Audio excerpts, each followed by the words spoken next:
Bom dia, tá começando mais um episódio da Lolere, seu podcast jurídico direto, prático e sem juridiquês. Eu sou o Victor. E eu sou a Gisele. Bom dia, pessoal. Quinta-feira, 23 de julho, vocês piscaram e a semana passou voando. Então, sem mais delongas, vamos pro giro jurídico de hoje. O STJ decide sobre o saque de indenização em favor de filha menor e a Câmara se manifesta ao STF em processo sobre emendas parlamentares. Também vamos falar de crédito suplementar para a Justiça do Trabalho e a Justiça Federal e de uma decisão do TJDFT envolvendo publicidade de bets feita por Virgínia Fonseca e pela Blaze. No destaque Lollerer, uma nova lei reconhece expressamente a natureza alimentar dos honorários advocatícios e reforça sua proteção em cenários de insolvência e recuperação judicial. E na análise de hoje nós vamos discutir a relação entre LGPD, vazamento de dados e fraudes bancárias. No final do episódio a gente volta para ler os comentários de vocês, então peguem um café, coloquem um fone e vamos entender como essas decisões estão movimentando o direito no Brasil e no mundo.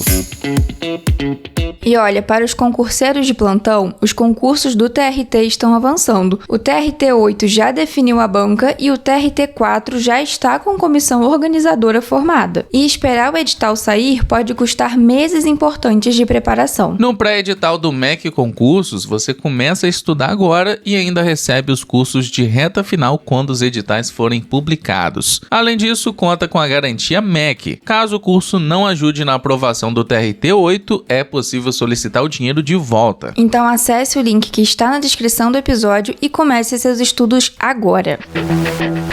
E vamos então com o nosso giro jurídico. A terceira turma do STJ reformou acórdão do TJSP e decidiu por unanimidade que pais não precisam aguardar a maioridade da filha para sacar indenização por dano moral devido à criança em razão de atraso em voo. Nas instâncias ordinárias, o valor havia sido mantido em depósito judicial até que a beneficiária atingisse a maioridade, sob o fundamento de que a liberação dependeria de demonstração de necessidade para sua subsistência. O relator, Humberto Martins, afirmou que a retenção automática desconsidera o artigo 1689 do Código Civil, que confere aos pais a administração e usufruto dos bens dos filhos menores. Para o colegiado, a retenção de valores de crianças e adolescentes é medida excepcional e exige justificativa concreta, como risco ao patrimônio ou conflito de interesses. Como não havia esse elemento no processo, o recurso foi provido.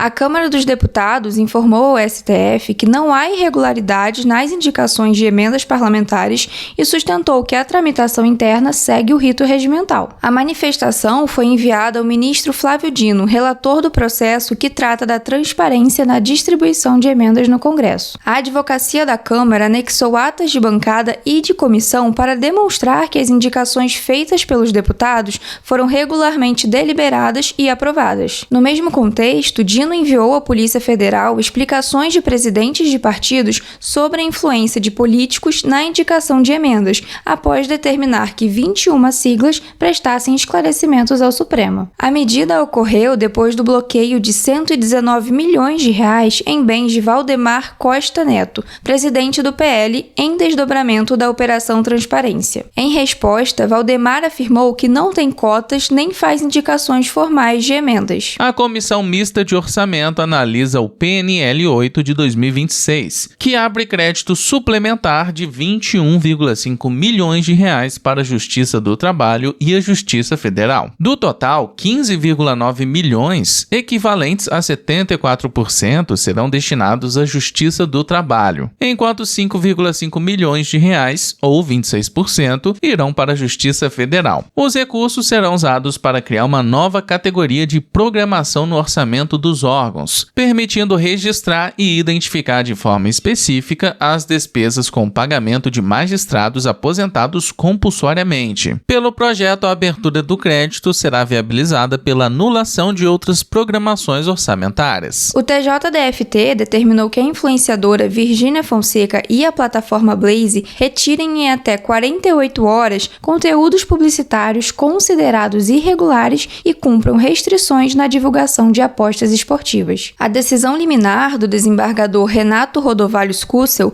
atendeu parcialmente a recurso do MPDFT, em ação civil pública que pede R$ 120 milhões por danos morais coletivos. A medida proíbe anúncios que prometam ganhos garantidos, apresentem apostas como renda, investimento ou solução financeira, minimizem riscos ou deixem de identificar claramente a publicidade, inclusive em conteúdos de rotina pessoal. O descumprimento pode gerar multa de R$ 100 mil por infração, limitada inicialmente a R$ 2 milhões.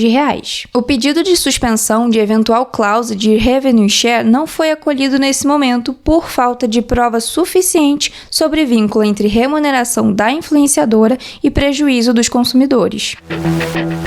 E vamos com o nosso destaque do dia. Foi sancionada a Lei 15.472 de 2026, que altera o Estatuto da Advocacia para reconhecer expressamente a natureza alimentar dos honorários advocatícios. A mudança acrescenta o parágrafo 9º ao artigo 22 da Lei 8.906 de 1994 e estabelece que os honorários decorrentes da prestação de serviços profissionais têm natureza alimentar e gozam dos mesmos privilégios dos créditos trabalhistas. A proteção alcança os honorários convencionados entre advogado e cliente, os fixados ou arbitrados judicialmente e os honorários de sucumbência. Isso inclui tratamento privilegiado em processos de falência, recuperação judicial, insolvência civil e demais modalidades de concurso de credores. A alteração busca reduzir divergências sobre o alcance dessa proteção. Embora o Código de Processo Civil já previsse, desde 2015, a natureza alimentar dos honorários advocatícios, parte da jurisprudência restringia esse tratamento aos honorários de sucumbência. Com a nova lei, o Estatuto da Advocacia passa a prever expressamente que os honorários contratuais também estão incluídos. A Lei 15.472 também altera o artigo 24 do Estatuto da Advocacia para reforçar que tanto a decisão judicial que fixa honorários quanto o contrato escrito firmado entre advogado e cliente constituem títulos executivos.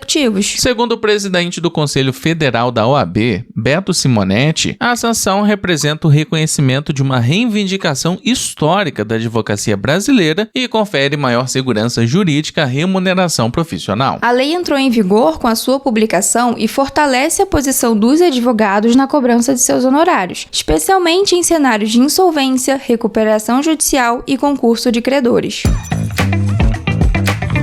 E a análise de hoje é assinada por Gutenberg Amorim e ela já está disponível no portal da Lawletter. O tema central é a relação entre vazamento de dados pessoais, fraudes bancárias e a possibilidade de responsabilização do banco com base na LGPD e no Código de Defesa do Consumidor. A análise parte de uma situação comum. A vítima recebe ligação de um falso funcionário bancário que sabe seu nome, o banco onde tem conta, saldo aproximado e últimas movimentações. Para o autor, esse tipo de golpe costuma combinar dados vazados de bases bancárias ou cadastrais com engenharia social. Na LGPD, as instituições financeiras são controladoras dos dados pessoais de seus clientes. O artigo 42 prevê o dever de reparar danos causados ao titular em razão de tratamento de dados, e o artigo 44 considera irregular o tratamento que não observa a legislação ou não oferece a segurança que o titular pode esperar. Pelo Código de Defesa do Consumidor, a discussão passa pelo fato do serviço, previsto no artigo 14. A fraude decorre de defeito na segurança da prestação bancária. Pela LGPD, a pretensão se apoia no tratamento irregular dos dados pessoais. As duas vias podem ser cumuladas porque têm fundamentos distintos. Um ponto importante é que o dano ligado à proteção de dados pode existir além do prejuízo financeiro. Ele envolve violação de privacidade, perda de controle sobre informações pessoais,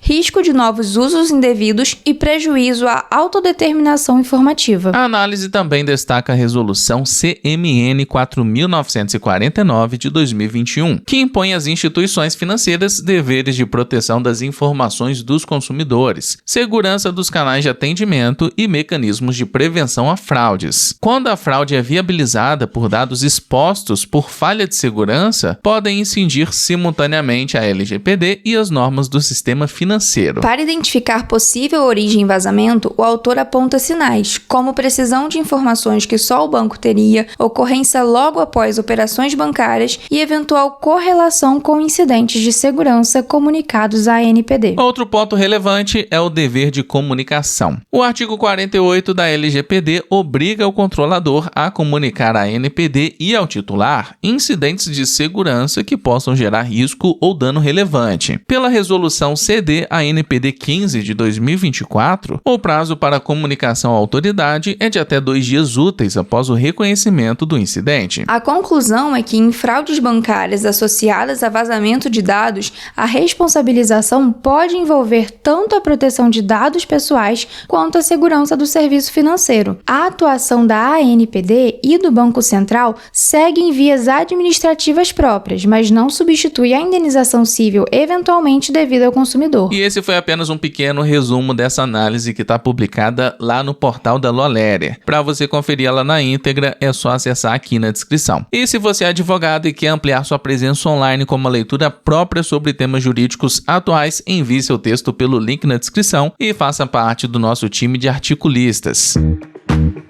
Muito bem, chegamos ao final do episódio e antes de lermos os comentários, eu e a Gi estava conversando sobre a possibilidade da gente criar um Hats dos ouvintes aqui do podcast, que para quem não conhece, basicamente é um aplicativo onde você registra a sua ida na atividade física, seja numa academia, numa caminhada, e aí é meio que uma competição, né, Gi? Onde você acompanha quem tá fazendo mais check-ins, né, quem tá praticando mais exercícios, enfim, porque eu postei esses dias lá nos stories e um pessoal que escuta o podcast reagiu, né? Então me veio essa ideia, será que o pessoal topa, Gi? Isso mesmo, Vitor, além da gente se exercitar juntos, a gente vai conhecer um pouco mais ainda de vocês. Então vamos fazer o seguinte, eu vou deixar uma enquete aqui embaixo no episódio, o pessoal vota. Só as 10 pessoas votar que topa, a gente cria. Semana que vem a gente volta com isso. Mas então, bora pros comentários. Vitor, vou começar com um comentário da Julie. Bom dia, voltando às normalidades ainda. Ontem participei de mais um processo seletivo do TJ e percebi a importância de acompanhar as notícias para conseguir interligar a lei escrita com a realidade prática. Minha interpretação de questões melhorou em 100%. E a gente fica muito feliz de ajudar vocês a não só ficar antenado nas notícias, né, Vitor, mas a conseguir aplicar essas notícias e esses conhecimentos ainda mais, principalmente em processo seletivo. Com certeza, Gi. E falando em acompanhar as notícias, tem também a nossa newsletter jurídica, que você assina gratuitamente aqui no link da descrição para receber ainda mais notícias jurídicas e se manter ainda mais informado. Por hoje é isso, pessoal. Obrigada a todo mundo que ouviu a gente até aqui. Não esquece de votar na nossa enquete aqui embaixo e até amanhã.